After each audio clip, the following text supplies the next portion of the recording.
પ્રભુ તમારા પવિત્ર શાસ્ત્રની આશ્ચર્યકારક વાતોનું અવલોકન કરવાને માટે અમારી આંખો ખોલી નાખો.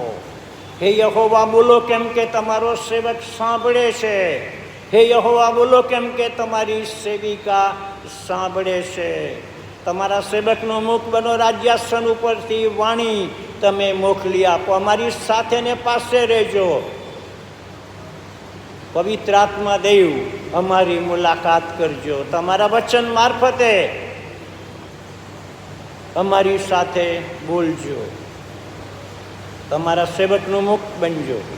વિનંતી મુક્તિદાતા ઈસુના નામમાં સાંભળો ને માન્ય કરો. આમેન. આપણે ઓગસ્ટ મહિનામાં church of north India Gujarat diocese તરીકે પ્રાર્થનાના મહિના તરીકે ઉજવીએ છીએ, સેલિબ્રેટ કરીએ છીએ. ફેસ્ટિવલ કહી શકાય પ્રાર્થનાનો. એ રીતે આપણે ઉજવીએ છીએ. ઘણી વાર પસાર થઈ ગયા, થોડોક સમય હજુ બાકી છે. આશીષભાઈએ જે જાહેર ખબરો વાંચીને એની જે પ્રાર્થના કરાવી એની અંદર એ બાબતો આપણે જોઈએ છે. અને જે જાહેર ખબરો વાંચી, જે કંઈ કાર્યક્રમો છે એને માટે પ્રભુનો આભાર માનીએ છીએ. અને એટલા માટે જે ઉપદેશકો છે એમણે અત્યાર સુધી પ્રાર્થના વિશે એમણે સંદેશાઓ આપ્યા. અને અત્યારે હું પણ પ્રાર્થનાના સંદર્ભમાં તમારી આગળ થોડીક વાત શેર કરવાની ઈચ્છા રાખું છું. અને મારો જે શાસ્ત્ર પાઠ છે તે પ્રેરિતોના કૃત્ય અને એનો જે ચોથો અધ્યાય છે, જે બેને વાંચ્યો છે તે છે 23મી કલમથી માંડીને, ચોથા અધ્યાયની 23મી કલમથી માંડીને 35મી કલમ સુધીનો એ શાસ્ત્ર ભાગ છે. આજે પ્રેરિતોના કૃત્ય સંબંધી જે બાઇબલના કેટલાક સ્કોલરો એ પ્રમાણે કહે છે કે these are not the acts of apostles, these are the acts of holy spirit. આ જે પ્રેરિતોના કૃત્ય છે તે પ્રેરિતોના કૃત્યો નથી, પ્રેરિતો એ કરેલા કામો નથી, પણ પવિત્ર આત્માએ કરેલા કામો છે. અને એથી કરીને તમે પ્રેરિતોના કૃત્યના શરૂઆતથી માંડીને છેલ્લા અધ્યાય સુધી તમે જુઓ તો ત્યાં આગળ પવિત્ર આત્માનું જે સંચાલન છે એ આપણને જોવા મળે છે. પવિત્ર આત્માનું ઉત્તરાયણ છે એ જોવા મળે છે. પવિત્ર આત્માને માટેની પ્રાર્થના ત્યાં આપણને જોવા મળે છે. અને આખો જે પ્રેરિતોના કૃત્યનો જે આખો જે શાસ્ત્ર પાઠ છે, આખો જે વિષય છે એની અંદર આપણને પવિત્ર આત્માની મુવમેન્ટ સતત જોવા મળે છે. અને આપણી આગળ જે શાસ્ત્ર ભાગ વાંચવામાં આવ્યો છે ત્યાં પણ એ પવિત્ર આત્માનું કાર્ય છે. એ પવિત્ર આત્માનું કાર્ય કેવી રીતે આવે છે? પવિત્ર આત્માને માટે આપણે ઈશ્વરની આગળ વિનંતી કરવાની છે. પવિત્ર આત્માના માટે આપણે પ્રભુને પ્રાર્થના કરવાની છે. વ્યક્તિગત જીવનોમાં, કૌટુંબિક જીવનોમાં અને મંડળીના જીવનની અંદર આપણે પ્રાર્થના કરવાની છે કે જેથી કરીને એ પવિત્ર આત્માનું કાર્ય થાય.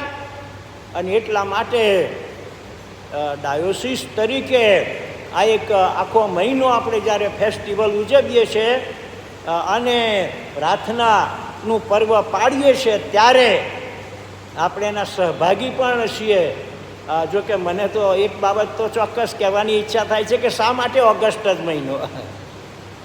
ઓગસ્ટ જ મહિનો શા માટે? ખરેખર તો આખું જે 365 દિવસ એ પ્રાર્થનાના દિવસો છે. અને થેસાલોનિકાના પત્રની અંદર તો એ પ્રમાણે કહે છે કે સર્વદા પ્રાર્થના કરો. અંગ્રેજીમાં તો એ પ્રમાણે કહે છે કે પ્રે વિધાઉટ સીઝિંગ, અટક્યા સિવાય અટકવાની વાત જ નહીં.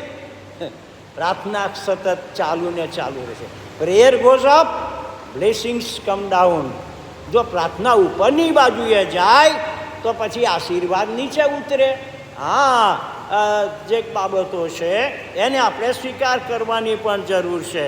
અને એટલા માટે પ્રેરિતોના કૃત્યની અંદર જે બાબતો આપણે જોઈએ છે, જો કે મેં જે પ્રભુના જે વચનોના આધારે જે સંદેશો મેં તૈયાર કર્યો છે એ કદાચ બધો હું કહું તો એ વધારે કદાચ સમય લેશે, પણ સમયની મર્યાદા ખાસ આ દિવસોમાં જાળવું છું, કારણ કે હવે આપણે બધા આપણી પાસે સમય મર્યાદા જાળવીએ છીએ કે વધારે લાંબો સંદેશો ના થવો જોઈએ, વધારે આમ ના થવું જોઈએ. તો ભાઈ ના થવું હોય તો એ પ્રમાણે કંઈ વાંધો નહીં, જેટલું સાંભળવાનું હોય એટલું સાંભળવાનું. પણ જે power of the prayer church, પ્રાર્થના કરતી જે મંડળી છે એમાં જે સામર્થ્ય રહેલું છે એના વિશે આજે શાસ્ત્ર ભાગ બેને વાંચ્યો એમાં આપણે જોઈએ છીએ.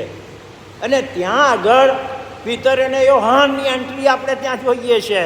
અને તેઓ ત્યાં આવે છે અને એમણે આખો જે રિપોર્ટ આપે છે અને જે કંઈ બન્યું શાસ્ત્રીઓને પડોશીઓની અંદર, અને જે કંઈ રીતે એમનો જે છુટકારો થયો અને ઈશ્વરે જે ચમત્કાર કર્યો અને પરિણામે તેઓ આ પ્રાર્થના કરનારી જે મંડળી છે એની પાસે તેઓ આવે છે અને આખો રિપોર્ટ આપે છે. અને ત્યારે ત્યાં લખ્યું છે 23મી કલમ, પછી તેઓ છૂટીને પોતાના સાથીઓની પાસે ગયા. કયા સાથીઓ? પ્રાર્થના કરનારા લોકો. આ જે પીતર અને યોહાન એ તો પ્રભુની સેવા કરનારા જે લોકો કહેવાય. કદાચ પાડકને એસોસિએટ પાડક હોય ને ધર્મસેવકો હોય અને બીજી રીતે પણ જેઓ ઇન્ડિપેન્ડન્ટ સેવાઓ કરતા હોય અને આત્માઓ જીતવાનું કાર્ય કરતા હોય એવા લોકો. અને પછી એ ત્યાં મંડળીમાં જાય છે. કયા લોકો? કે જે લોકો આ પીતર અને યોહાનને માટે અને બીજા લોકોને માટે, નાશમાં જતા આત્માઓને માટે પ્રાર્થના કરે છે, એવા લોકોની પાસે જાય છે. અને તેઓ છૂટીને પોતાના સાથીઓની પાસે ગયા અને મુખ્ય યાજકોએ તથા વડીલોએ તેમને જે કંઈ કહ્યું હતું તે સઘળું તેમને કંઈ સંભળાયું. આખો રિપોર્ટ આપી દેવામાં આવે છે. અને 24મી કલમ કે છે કે તે સાંભળીને તેઓ એક ચિત્તે ઈશ્વરની આગળ મોટે સાદે કહ્યું કે પ્રભુ, આકાશ તથા પૃથ્વી તથા સમુદ્ર તથા તેઓમાંના સર્વને ઉત્પન્ન કરનાર તું છે. ત્યાં તારા સેવક અમારા પૂર્વજ દાઉદના મુખ દ્વારા પવિત્ર આત્માની પ્રેરણાથી કહ્યું છે. આ જે શાસ્ત્ર ભાગ છે પ્રેરિતોના કૃત્યના 5મા અધ્યાય અને 23મી કલમથી માંડીને 35મી કલમ, કદાચ 37મી કલમ સુધી જઈએ તોય વાંધો તો નથી, ત્યાં બારનાબાસની વાત આવે છે. પણ આ જે શાસ્ત્ર ભાગ છે એના આધારે હું તમને એક બાબત કહેવા માગું છું, તે એ કે મંડળીનું જે પ્રાર્થનામય જે જીવન છે ને એ જીવન તે મંડળીની બહુ મોટામાં મોટી સમસ્યા છે. પ્રાર્થનાવાદી જે જીવન છે એ મંડળીની સમસ્યા છે. જરૂરિયાત તો છે જ, પણ સમસ્યા છે. કારણ શું છે કે એ પ્રમાણે થતું નથી. વ્યક્તિગત જીવનમાં, કૌટુંબિક જીવનમાં કે મંડળીના જીવનમાં એ પ્રમાણે બનતું નથી સાહેબો. એ તમે સ્વીકારો કે ના સ્વીકારો, મારા સંબંધી પણ એ સાચું છે. હું પણ ઠપકાને પાત્ર તો છું જ આ એરિયાની અંદર. પણ આ મંડળીનું જે પ્રાર્થનામય જીવન છે એ મંડળીની મોટામાં મોટી સમસ્યા છે. મંડળીની પાસે પ્રશ્નો તો ઘણા છે, ઘણા પ્રશ્નો છે, ભૂતકાળમાં થઈ ગયા અને ભવિષ્યમાં થશે ખરા એ પણ ખરું. નાણાકીય પ્રશ્નો ગયા વર્ષોમાં આપણે જોયું નહીં, નાણાકીય કેટલાક પ્રશ્નો આપણી પાસે આવ્યા. એની જાણે હિસાબ જે કહેવાય તે, એનું બેલેન્સ કહી શકાય, તે જમા ઉધાર કહેવાય, એમાં તકલીફો પડી ગઈ. અને આપણા જે જૂના કમિટીના સભ્યો એમને જે એને બધું બેલેન્સ કરતાં તકલીફ પડી, ખાસો સમય ગયો નહીં ને. ફાઇનાન્સના પ્રશ્નો, વહીવટના પ્રશ્નો આવીને ઊભા રહે છે. લીડરશિપના પ્રશ્નો આપણી મંડળીની પાસે છે. આને આપણે જવાબદારી સોંપી છે, પણ એને માટે લાયક કોણ છે આ જવાબદારીને માટે? અને એ એવા એક પ્રશ્નો પણ છે. આપણી મંડળીઓમાં પ્રેમ અને એકતાનો અભાવ છે. જે રીતે બાઇબલના ધોરણો છે એ પ્રમાણે નથી વર્તાતું, અને એટલા માટે આ બધા પ્રશ્નો તો છે. પણ આ બધા જે પ્રશ્નો છે તે સેકન્ડરી પ્રશ્નો છે. આ જે બધા પ્રશ્નો છે તે દ્વિતીય કક્ષાના પ્રશ્નો છે. પ્રશ્ન મોટો છે તે પ્રાર્થનાનો. જો પ્રાર્થના થાય તો બાકીનું કશું વાંધો નહીં. અને એટલા માટે નડિયાદમાં એક સંસ્થા પણ ચાલે છે, ગુજરાત લેવલે ચાલે છે. બહુ ઝાઝી માહિતી નથી, પણ એને સીટા કહે છે. Christ is the answer. Christ is the answer. સીટા. તમારા જે પ્રશ્નો છે, મંડળીના પ્રશ્નો છે, એનો કોઈ જો જવાબ હોય તો તે ઈસુ ખ્રિસ્ત છે. અને ઈસુ ખ્રિસ્તનો પાસે આ પ્રશ્નો લઈ જવામાં આવે. કેવી રીતે લઈ જવામાં આવે? પ્રાર્થના મારફતે. પ્રભુ પ્રાર્થનામાં આપણે પ્રાર્થના કરીએ ને પ્રભુ એ વચન આપણી પ્રાર્થના સાંભળે છે, અને પ્રભુ એનું વચન આપે છે, અને એ આપણી સાથે વાત કરે છે. અને એટલા માટે આ ટેલિફોન કનેક્શન કહેવાય ને, હે, રિસીવિંગ એન્ડ કોલિંગ, એ બહુ જરૂરી છે. પ્રભુના વચનો વાંચવાના અને પ્રાર્થના કરવાની એ બહુ અતિ અગત્યની બાબત છે. અને એટલા માટે હજુ તો હું મારા મુદ્દા ઉપર તો આવ્યો જ નથી હો, અને પણ મારો સમય સાચવી છે, ચોક્કસ વાત છે. અને તે એ કે પ્રાર્થના કરતી જે મંડળી છે એના 7 લક્ષણો છે. આજે શાસ્ત્ર ભાગ વાંચો ને એની અંદર 7 characteristic of the praying church. પ્રાર્થના કરતી જે મંડળી છે એના સારામાં સારા 7 લક્ષણો છે. પહેલી જે બાબત છે 23 અને 24મી કલમ, તેઓએ છૂટીને પોતાના સાથીઓની પાસે ગયા. મુખ્ય આદર વડીલોએ તેમને જે કહ્યું તે સાંભળીને તેમને કહ્યું, ત્યારે તેઓએ શું કર્યું? એક ચિત્તે ઈશ્વરની આગળ જણાવ્યું. ખ્યાલ આવ્યો? જે રિપોર્ટ આવ્યા એટલે પછી ત્યાં આગળ વિડીયો ના આવ્યો. હા, રિપોર્ટ આવ્યો એટલે કે ચાલો વિડીયો લઈ લઈએ, અને વિડીયો પછી અડધા કલાક પછી જતો રહે બહારની બાજુએ. અત્યારે જો કે વિડીયો ચાલુ છે ખરો અમારા સંદેશાનો, એ જ વાત જુદી. પણ સામાન્ય રીતે આપણે જે કહીએ છીએ કે કોઈ પણ એવા સમાચારો ફટ દઈને, સારા સમાચાર તો ઠીક, ખરાબ સમાચાર હોય, ખરાબ સમાચાર હોય બહુ ઝડપથી જાણે કે ચાલતા હોય છે. ને છેલ્લા અઠવાડિયાથી જે કેટલીક શું કહેવાય એને સિરિયલો છે, કેટલાક એપ છે, એના અંદર એવા સમાચારો આવે છે કે જે એનાથી આપણે ડિસ્ટર્બ છીએ. ઇવન આજની તારીખમાં જે પરિસ્થિતિ છે ગુજરાતની અંદર, વિશેષ કરીને અમદાવાદની અંદર જે બનાવ બન્યો છે તમને ખબર છે, એના વિશે વધુ કહેવા માંગતો નથી. પરંતુ એ પરિસ્થિતિના કારણે મણિનગરની મોટાભાગની જે મંડળીઓ તે બહુ ડિસ્ટર્બ કન્ડિશનની અંદર સવારમાં ભજન સેવા ચાલે છે, અને એમણે પ્રાર્થનાની વિનંતીઓ પણ આપણને આપી છે.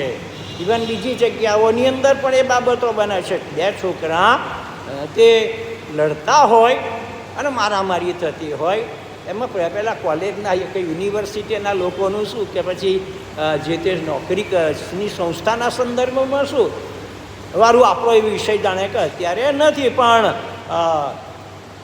પ્રાર્થનાની જે અગ્રિમતા છે એ બહુ અતિ અગત્યની છે. એને જીવનની અંદર અને કુટુંબની અંદર અને મંડળીને બહુ અગ્રસ્થાન તે આપવામાં આવે,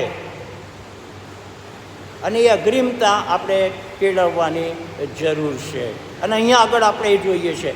બીજી જે બાબત પ્રાર્થના કરતી મંડળીનું જે લક્ષણ છે એ શું કરે છે? પ્રાર્થના કરતી મંડળીમાં વિશ્વાસની જે દ્રષ્ટિ અને અપેક્ષા છે તે ઈશ્વર તરફ મંડાયેલી હોય છે. Look to the lord. ઈશ્વર તરફ દ્રષ્ટિ કરો. ગમે તે ભલે ને પ્રોબ્લેમ ગમે તે આવ્યો, એથી કરીને શું પ્રશ્ન ગમે છે, ગમે તે હોય, સમસ્યા છે, સ્કૂલનો પ્રશ્ન છે, બીજા કોઈ પ્રશ્નો છે, બાળકીય લેવલના કેટલાક પ્રશ્નો અત્યારે ચગાતા જાય છે. હા, આ બધા પ્રશ્નો તો છે જ, પણ એ બધા પ્રશ્નોની અંદર જો આપણી દ્રષ્ટિ ઈશ્વર તરફ જો લંબાવવામાં આવે તો આપણી સમસ્યાઓનું નિરાકરણ થઈ શકે છે. અને એ 24મી કલમથી માંડીને 25મી કલમ સુધી પણ આપણે જોઈ શકીએ છીએ. ત્યાં શું લખ્યું છે કે તે સાંભળીને તેઓએ એક ચિત્તે ઈશ્વરની આગળ મોટે સાદે કહ્યું એટલે પ્રાર્થના કરી ઈશ્વરની આગળ, વાર્તાલાપ, કોમ્યુનિકેશન ઈશ્વરની આગળ મોટે સાદે, ગણગણાટની અંદરની બાજુએ બીજા લોકો સાંભળી શકે એ રીતે પ્રાર્થના કરનારી મંડળી આપણે જોઈએ છે સાહેબ. પ્રાયોરિટી ઓફ પ્રેયર, પ્રાર્થના કરવાની અગ્રિમતાવાળી મંડળી. અને આ જે મંડળી છે તે ઈશ્વર તરફ દ્રષ્ટિ કરનારી મંડળી. અને કયા ઈશ્વર એના સંબંધી પણ લખ્યું છે. કયા ઈશ્વરની આગળ તેઓ પ્રાર્થના લઈ જાય છે? તે તારા સેવક, 24મી કલમ, તે સાંભળીને તેઓએ એક ચિત્તે ઈશ્વરની આગળ મોટે સાદે કહ્યું કે ઓ પ્રભુ, અંગ્રેજીમાં લોર્ડ શબ્દ વાપર્યો છે. પ્રભુ અને જ્યારે આપણે કહીએ છીએ ત્યારે કિંમત માગી લે છે. અને લોર્ડ જ્યારે શબ્દ છે એમાં લોર્ડશીપ આવેલી છે, પ્રભુત્વ આવેલું છે. એની અંદર સાર્વભૌમત્વ ઈશ્વરનું આપણે સ્વીકારીએ છીએ. હું જ્યારે ઈશ્વરને પ્રભુ તરીકે સંબોધું છું ત્યારે મારા જીવનના તમામ તબક્કાઓની અંદર હું એમનું સાર્વભૌમત્વ, સોવરેન્ટી એનો સ્વીકાર કરું છું. ને આ જે મંડળી છે એણે એ પ્રમાણે કર્યું કે ઓ પ્રભુ. અને પછી એક પ્રભુ કયા? તો ત્યાં લખ્યું છે કે આકાશ તથા પૃથ્વી તથા સમુદ્ર તથા તેઓમાંના સર્વને ઉત્પન્ન કરનાર પ્રભુ. અને પછી એ જે પ્રભુ છે એ પ્રભુ એ એના સેવક દાઉદને પોતાનું રિવેલ્યુશન આપે છે. અને દાઉદ એના સમયગાળાની અંદર ઈશ્વરનો મનગમતો માણસ બન્યો. અને દાઉદના વંશાવળીની અંદર દાઉદના કુળમાંથી પ્રભુ ઈસુ ખ્રિસ્તનો જન્મ થયો. એ આખી જે હિસ્ટ્રી છે એ કદાચ તમે જાણો છો, સંદેશામાં તમે એના વિશે વધારે સાંભળ્યું પણ છે. અને એટલા માટે આજે બીજી જે બાબત આપણે જોઈએ છે તે પ્રાર્થના કરતી જે મંડળી છે, વિશ્વાસની દ્રષ્ટિ અને અપેક્ષા ઈશ્વર તરફ એની મંડાયેલી છે. કયા ઈશ્વર? પ્રાચીન કાળના જે ઈશ્વર તે ઇબ્રાહિમ, ઈસાક અને યાકૂબના ઈશ્વર. અને પછી હેબ્રીઓનો પત્ર આવે છે. કે હેબ્રીઓના પત્રમાં શું લખે છે? પહેલો જ અધ્યાય અને પહેલી જ કલમ ત્યાં લખ્યું છે કે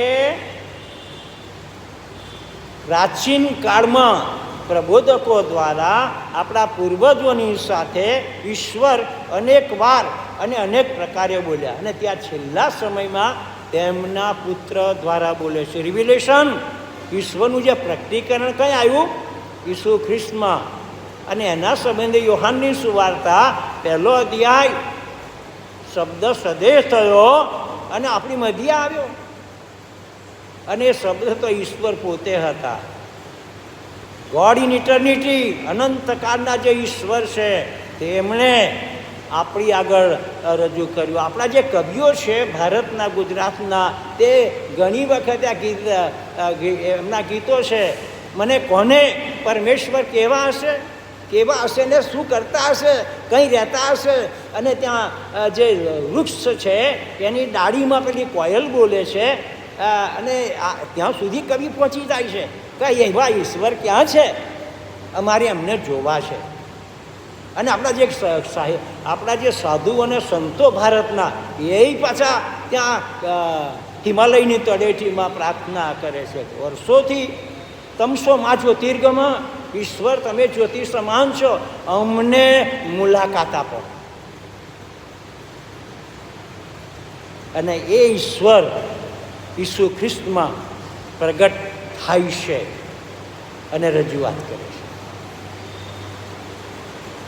ગોડ બીકેમ મેન, ઈશ્વર તે પોતે માણસ બનીને આપણી મધ્ય આવે છે અને પોતાની જાતને એ પ્રગટ કરે છે. પોતાની જાતને પ્રગટ કરનાર પ્રબોધકો દ્વારા અને બીજા લોકોના મારફતે, ઉપદેશકોના દ્વારા, સંતોને, સેવકોના દ્વારા પ્રભુ એમની ઓળખાણ સતત તમને અને મને આપે છે. અને જે બીજી જે બાબત આપણે જે જોઈએ છીએ તે કે ઈશ્વર બધું જુએ છે, પરિસ્થિતિથી અજાણ નથી. અત્યારે જે બની રહ્યું છે અમદાવાદમાં અને બીજી જગ્યાઓમાં, ગુજરાતમાં જે બની રહ્યું છે, ડાયોસિસ લેવલે જે બની રહ્યું છે, કદાચ બીજી મંડળીઓમાં જે બની રહ્યું છે, મિલકતની જે બાબતો છે એનું વેચાણ થઈ રહ્યું છે, અને આ બધી બાબતો છે, ઈશ્વર ધીરજ રાખે. બેટા ખમો થોડી વાર, હું જોઉં છું, તપાસ કરું છું તમારી. અને એ અહીંયા આગળ જોઈએ છે. અને એટલા માટે દાઉદ તો એ પ્રમાણે કહે છે, શું કહે છે? વિદેશીઓએ કેમ તોફાન કર્યું છે અને લોકોએ કેમ વ્યર્થ ઘટના કરી છે પ્રભુની વિરુદ્ધ તથા તેના ખ્રિસ્તની વિરુદ્ધ. પૃથ્વીના રાજાઓ સજ્જ થયા તથા અધિકારીઓ એકઠા થયા, કેમ કે ખરેખર તારો પવિત્ર સેવક ઈસુ, જેને ત્યાં અભિષિક્ત કર્યો, તેની વિરુદ્ધ હેરોદ તથા પોન્તિયસ પિલાત, વિદેશીઓ તથા ઇઝરાયેલી લોકો સહિત આ શહેરમાં એકઠા થયા. સાથે મળીને બધા પોલિટિશિયન્સ, રાજાઓ અને આગેવાનો કોની સામે? પ્રભુના લોકોની સામે. કોની સામે? પ્રભુની મંડળીની સામે ઉઠ્યા છે. અને એ પ્રકારની પરિસ્થિતિ અત્યારે આપણે ભારતમાં અને વિશ્વભરની અંદર પણ જોઈએ છે. અને એટલા માટે એવા સંજોગોની અંદર પ્રાર્થના કરનારી જે મંડળી છે એ બહુ અતિ અગત્યની બાબત છે. અને એનું ત્રીજું જે લક્ષણ આપણે જોઈએ છે તે સુવાર્તા પ્રચારના કાર્યને માટે સામર્થ્ય માગતી મંડળી. આવા સંજોગોમાં અને આવી પરિસ્થિતિની અંદર પણ આ જે મંડળી છે પ્રભુની આગળ શું કરે છે? સામર્થ્ય માગે છે, પરાક્રમ માગે છે. શાને માટે પરાક્રમ માગે છે? 29મી કલમ શું કહે છે? હવે હે પ્રભુ, તું તેઓની ધમકીઓ ધ્યાનમાં લે. આ જે થઈ રહ્યું છે, જે બની રહ્યું છે, એને તું ધ્યાનમાં લે. અને કહે છે, ત્યાર પછી કહે છે કે તારા સેવકોને તારી વાત પૂરેપૂરી હિંમતથી કહેવાનું સામર્થ્ય આપ. અમારે તો પ્રભુ પરાક્રમ જોઈએ છે. શાને માટે? તમારી વાત કહેવાને માટે, સુવાર્તાના કાર્યને માટે અમારે સામર્થ્યની જરૂર છે. અમે શરમ રાખવા માંગતા નથી, અમે ગભરાવા માંગતા નથી. અમારે પરાક્રમની જરૂર છે અને એ પરાક્રમ પ્રભુ તમે અમને આપો. અને વાસ્તવિક રીતે જોઈએ તો હમણાં તાજેતરની અંદર આપણા નડિયાદની અંદર 3 સંસ્થાઓ એમણે પોતાની મિટિંગો કરી. નહીં, ઇન્ડિયન ઇવેન્જલિકલ મિશન આવ્યું હમણાં, એની પહેલાં French missionary prayer band, Jasubhai નથી આજે, ફ્રેન્ચ મિશનરી પ્રેયર બેન્ડ, અને એની પહેલાં એવરી હોમ ક્રુઝેડ. ભાઈઓએ એમણે જે કામ કર્યું આપણને બહુ ઉત્તેજન મળે એવું એ કામ કર્યું. અને આપણે એમને માટે પ્રાર્થના કરીએ એ પણ જરૂરી છે. અને એ ફક્ત પ્રાર્થના કરીએ અને નાણાકીય રીતે આપીને આપણે છૂટી જઈએ એવું તો નહીં જ. અને એટલા માટે ઈશ્વરે તમને ને મને કોઈક જગ્યાએ રિપ્રેઝેન્ટેટિવ બનાવ્યા છે. એ પછી નગરપાલિકામાં હોય કે પછી ગવર્મેન્ટ ઓફ ગુજરાત કે ગવર્મેન્ટ ઓફ ઇન્ડિયા કે પછી નર્સિંગ હોમ હોય કે ગમે તે જગ્યાની અંદર હોય, પ્રાથમિક શાળા કે હાઈસ્કૂલ કે કોલેજ, એ બધાની અંદર ઈશ્વરે તમને અને મને રિપ્રેઝેન્ટેટિવ બનાવ્યા, એના પ્રતિનિધિઓ બનાવ્યા છે, એના એલચી બનાવ્યા છે, એમ્બેસેડર્સ બનાવ્યા છે. અને આપણે પ્રભુની વાત જણાવવાની છે. અને પ્રેરિતોના કૃત્ય 5મા અધ્યાયની અંદર 23મી કલમથી માંડીને 35મી કલમની અંદર આ જે મંડળી છે એનું જે લક્ષણ છે એની અંદર આ જે મંડળી છે તે સુવાર્તા પ્રચારના કાર્યને માટે પરાક્રમ માંગે છે. એમણે એવું ના કહ્યું કે ધમકીઓ છે તે બંધ પાડો અથવા આમ કરો અને અમને સરળતા, અમને સામર્થ્ય આપો કે જેથી કરીને અમે કાર્ય કરીએ. અમારે ઓર્ગેનાઇઝ નથી કરવું, અમારે તો ઇવાન્જલાઇઝનું કાર્ય કરવું છે. અને આત્માઓ પ્રભુની મંડળીમાં ઉમેરાય એને માટે અમારે કામ કરવું છે, આત્માઓ જીતવા છે. ચોથી જે બાબત આપણે આજે પ્રાર્થના કરનારી જે મંડળી છે એના સંબંધી જોઈએ છે કે in praying church there is a faith to demand miracle. પ્રાર્થના કરનારી જે મંડળી છે ત્યાં ચમત્કારો થાય છે સાહેબો. આપણે સ્વીકારીએ કે ના સ્વીકારીએ, ચમત્કારો જુદી જુદી પ્રકારના સાજાપણું મળે છે, તંદુરસ્તી મળે છે, ભૂતો નીકળી જાય છે અને જબરદસ્ત કાર્ય થાય છે. પંજાબમાં જે કંઈ બની રહ્યું અને બીજા રાષ્ટ્રોની અંદર ને બીજી જગ્યાઓની અંદર ટીવી જોઈએ છીએ આપણે, નહીં વિડીયો પણ આપણે જોઈએ છીએ. એના મારફતે આપણને ઘણી બધી માહિતી આપણને ઉપલબ્ધ બની શકે છે. ઇવન યુએસની અંદર જે કન્વર્ટ લોકો છે એમના મારફતે મંડળી જે કાર્ય કરે છે એના સંબંધી પણ આપણે વાંચીએ છીએ. અને તેથી કરીને લોકો સાજાપણું પામે, ઈસુને નામે ચમત્કારો કરે અને અદ્ભુત કામો સાહેબો જોવા મળે, એવી પ્રભુની મરજી છે. અને પ્રાર્થના કરનારી મંડળી મારફતે એ શક્ય બની છે. મિરાકલ, સાજાપણું આપનારી મંડળી ક્યારે બને? પ્રાર્થનાના અંદર જાય તો, ઘૂંટણો ઉપર થોભે છે તો. અને પાંચમી જે બાબત હું તમારી આગળ કહેવા માગું છું તે પ્રાર્થના કરતી મંડળીમાં પવિત્ર આત્મા એમની હાજરીનો અનુભવ કરાવે છે. પ્રાર્થના કરતી મંડળીની અંદર ઈશ્વર પવિત્ર આત્માની હાજરીનો અનુભવ કરાવે છે. 31મી કલમ શું કહે છે? તેઓ પ્રાર્થના કરી રહ્યા ત્યારે જે મકાનમાં તેઓ ભેગા થયા હતા તે હાલ્યું. જે મકાનમાં તેઓ હતા તે મકાન હાલ્યું અને તેઓ સર્વ પવિત્ર આત્માથી ભરપૂર થયા અને ઈશ્વરની વાત હિંમતથી બોલવા. વાય રિવાઇવલ ટેરીઝનું પુસ્તક હું વાંચું છું, લગભગ મોડે થઈ ગયું છે. આમ કહું તો કે ચાલે. પ્રભુના સેવક રેવન હિલે એ પુસ્તક લખ્યું છે. અને જો અંગ્રેજી જાણો છો તો રેવન હિલના પુસ્તકો વાંચજો, જેથી કરીને આત્મિક રીતે તમે તૈયાર થઈ શકો. પણ આ રેવન હિલ તે આના સંબંધી લખે છે કે in those days the people were praying and the place was shaken. એ દિવસોમાં કહે છે કે લોકો પ્રાર્થના કરતા હતા અને એ જગ્યા તે ધ્રુજતી હતી. In these days, people are paying. People are paying, P-A-Y-I-N-G. People are paying and the place is taken. પૈસા આપો અને ખુરશી પચાવો. જે ત્યાં છે ને રાજકારણ દિલ્હીમાં અને ત્યાં, એ રાજકારણ જ્યારે મંડળીની અંદર આવે ત્યારે એ બહુ જોખમી બાબત બની શકે છે.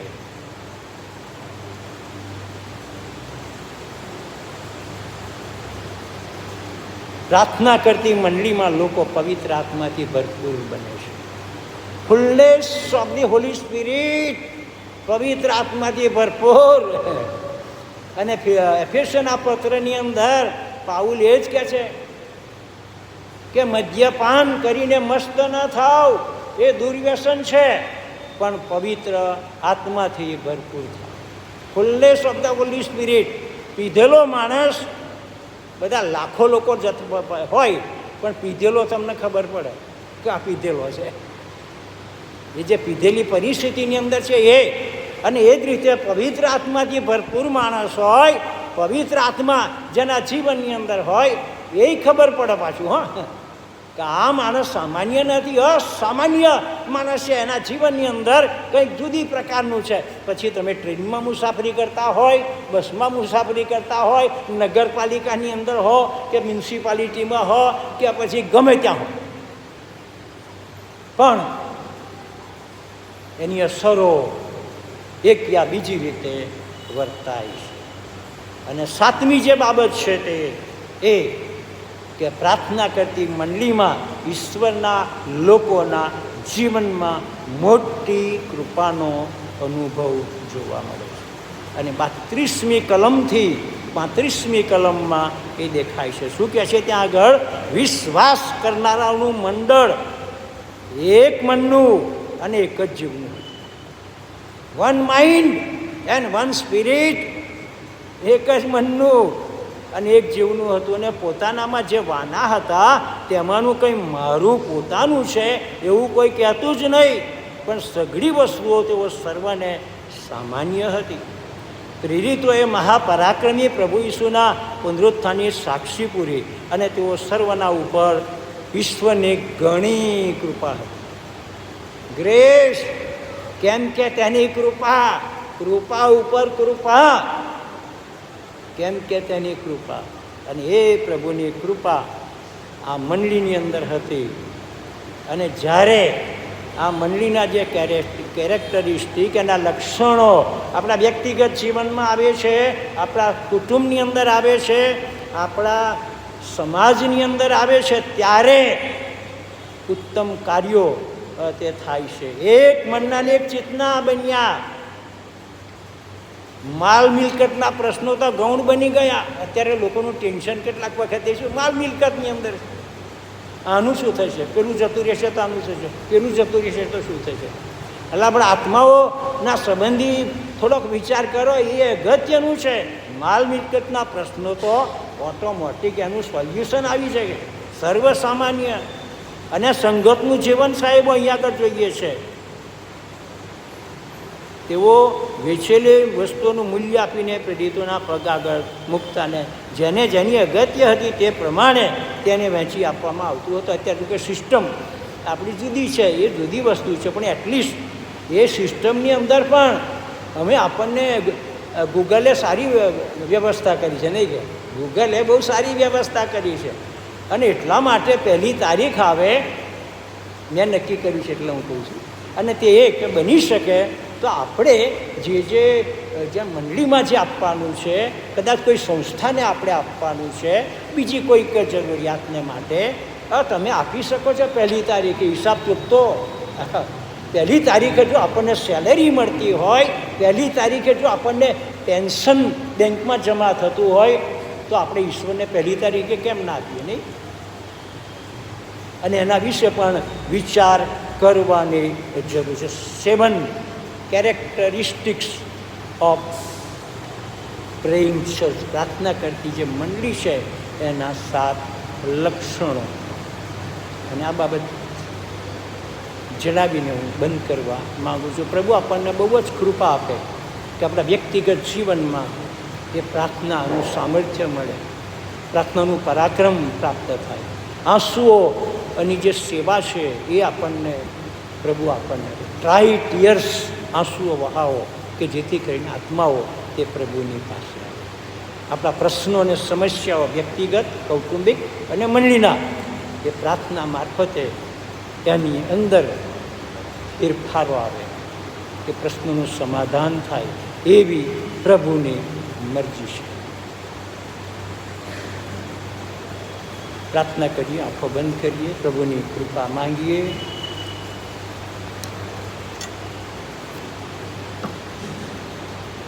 એક મિનિટ માટે આપણે શાંત રહીશું, પ્રભુની સહાય માંગીએ. મારું વ્યક્તિગત પ્રાર્થનાવાદી જીવન કેવું છે?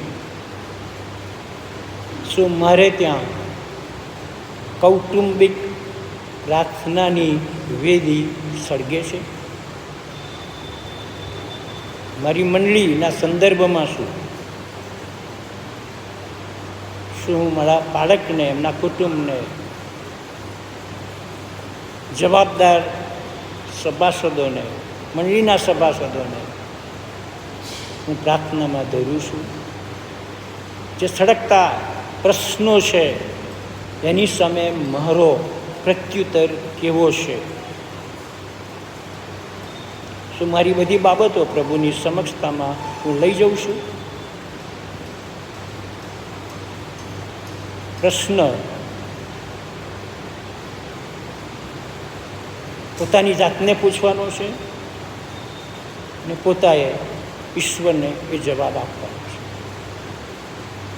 પ્રભુ, આજના વચનને માટે અમે તમારો આભાર માનીએ છીએ. વચનના પ્રકાશમાં તમારી કૃપા માંગીએ છીએ અને અમે પછીના સમયમાં પિતાજી પ્રાર્થના પરિસ્થિતિને બદલે છે, પ્રાર્થના સંજોગોને બદલે છે, પ્રાર્થના મારફતે તમારું ઉત્તમ કાર્ય મંડળીમાં, વ્યક્તિગત જીવનોમાં અને કુટુંબોમાં થાય છે એ સમજવા માટે તમે અમને તમારા તરફની કૃપા કરશો.